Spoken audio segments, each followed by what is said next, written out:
జ్ఞాపకం లేదా బావగారు? నాడు మీ పుత్రుడు రాజసభలో ద్రౌపదిని వివస్త్రని చేయాలని ప్రయత్నించారు. కృష్ణుడు రాజసభలోని వారందరినీ వివస్త్రులను చేశాడు.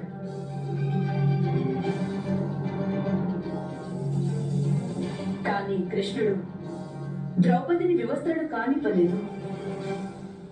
కృష్ణుడు సాక్షాత్తు నారాయణుడు. వారు ఏ పక్షాన ఉంటే విజయం కూడా సదా అదే పక్షానికి అవుతుంది.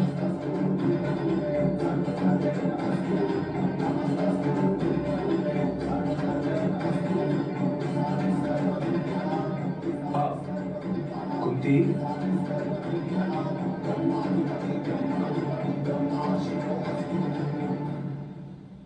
కానీ వాసుదేవుడు రణభూమిలో శస్త్రాన్ని చేపట్టనని ప్రమాణం చేశాడు కుంతి.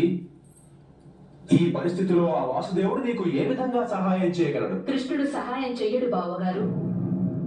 కృష్ణుడు ఎవరి పక్షాన ఉంటే సమస్త సృష్టి వారికి సహాయం చేస్తుంది.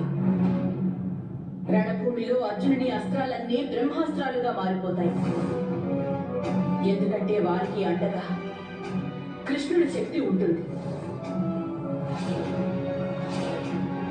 భీముని కథ వజ్రాయుధంగా మారి విజృంభిస్తుంది. యుధిష్ఠర, నకుల, సహదేవుల శస్త్రాలు పిడుగు వృక్షాన్ని దహించినట్టుగా మీ సైన్యంపై భయంకరమైన విధ్వంసాన్ని సృష్టిస్తాయి.